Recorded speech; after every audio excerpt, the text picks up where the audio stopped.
तर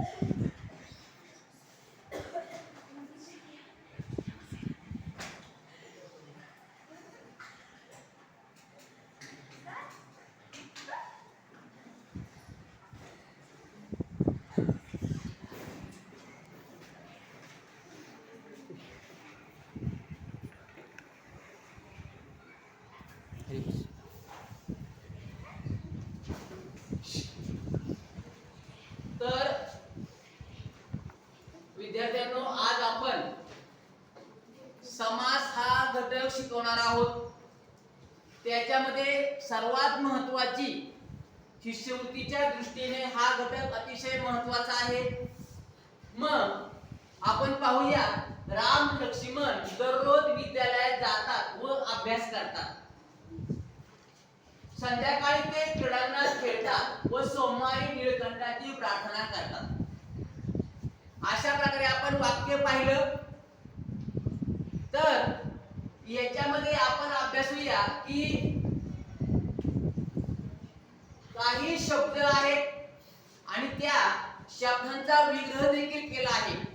परंतु समासाच्या माध्यमातून जर विचार केला तर समासातील जे शब्द आहेत त्याला पूर्ण अर्थाने सामासिक शब्द असे बोलले जातं.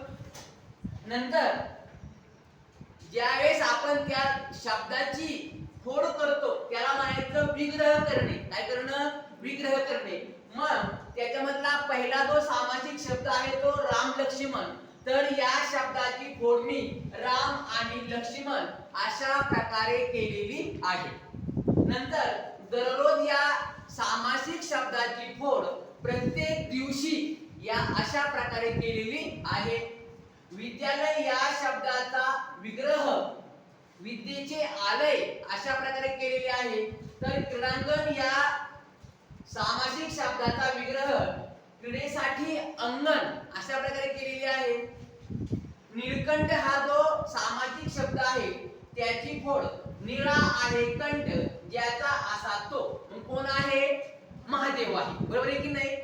मग हे झाल्यानंतर समासामधला दुसरा एक घटक अतिशय महत्त्वाचा आहे की समासात कमीत कमी 2 शब्द असतात.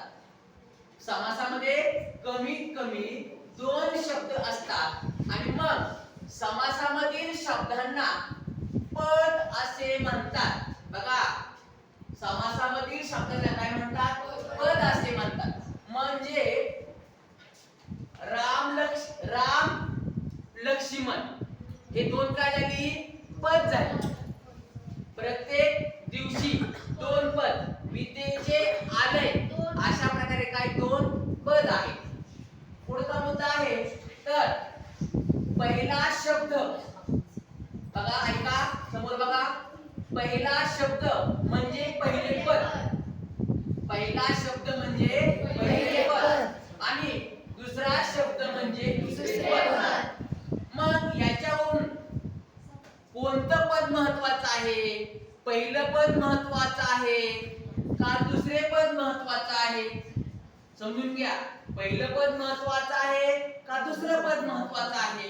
का दोन्हीही पदे महत्त्वाची आहेत?